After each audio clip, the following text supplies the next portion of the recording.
Nothing is so beautiful as spring, when weeds and wheels shoot long and lovely and lush.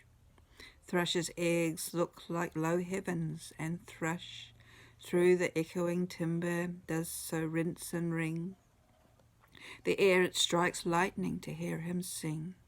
The glassy peartree leaves and blooms its brush.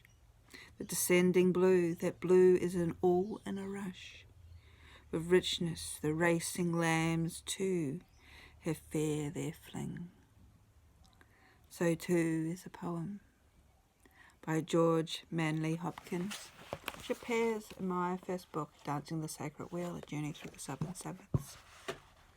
It is Imbolc, the first gateway to spring here in the Southern Hemisphere. And as so, I thought I'd read the passage, or a few passages from the book. The earth is in the slow process of returning back to life after the long winter sleep, with the first tendrils cautiously making their appearance. There is the likelihood of frost, but despite this, early flowers are pushing their way to the surface. Snowdrops, dwarf hyacinths, jonquils, early irises, and even daffodils are appearing, making the statement that spring is on its way.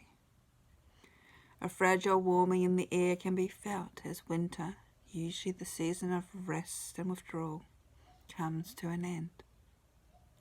This is the time of uncertainty. A sudden frost can kill the new plants and flowers if they appear too early. They also run the risk of developing rot with the last of the winter rains. Within the Australian bush, colour and scent has erupted due to the acacia golden wattle, having well and truly burst into flower. These golden balls tend to represent the returning sun. Originally, Wattle Day was celebrated on the 1st of August, around the time of Imbolc here in Australia, in celebration of the country's floral emblem. However, in more recent times, the celebration has been moved to the 1st of September. The nights are still very cold, but the daytime temperatures are slowly beginning to increase. As the constellations of Scorpius and Sagittarius slowly leave the southern skies, they are replaced by Orion. The Southern Cross is lying on its side between 3 and 4 o'clock in the southwest, and heading down to the southern horizon, with the pointers Alpha and Beta Centauri above it. Above that, the 6 zodiac signs arch their way across the sky.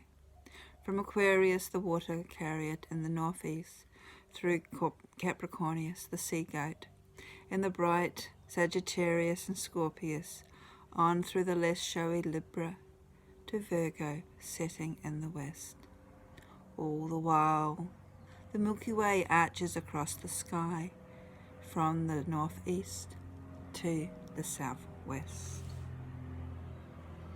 As we listen to the planes flying overhead.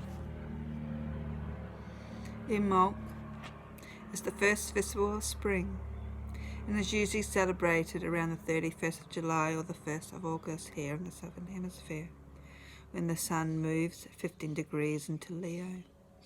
It is Irish Gaelic and translated means in the belly, referring to the potential of all life that is in the belly of the Great Mother, Mother Earth, and also the pregnancy of other animals, particularly cattle and sheep, who give birth to their young around this time of the year.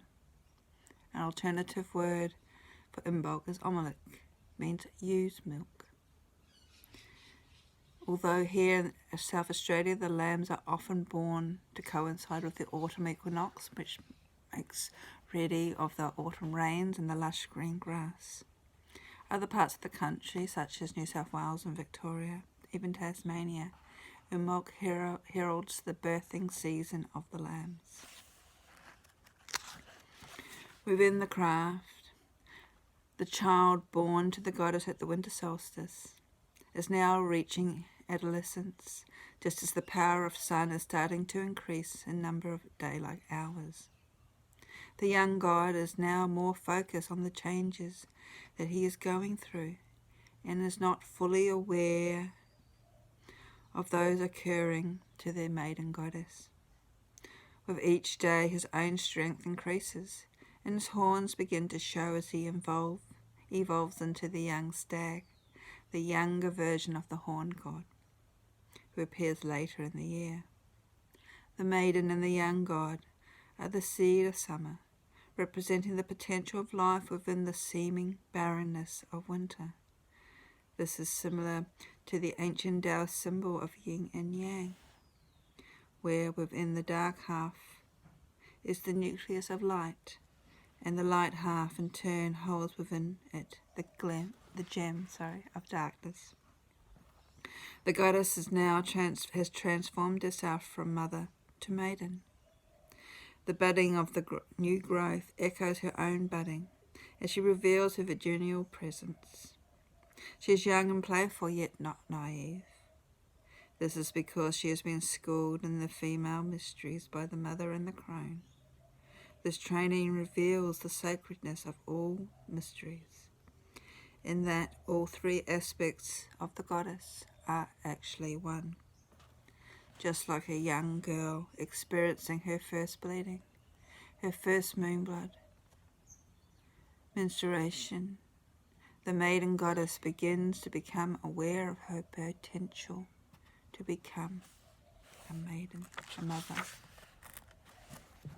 This is also traditionally Sabbath associated with the Gaelic, Celtic goddess come Saint Bridget, and in particular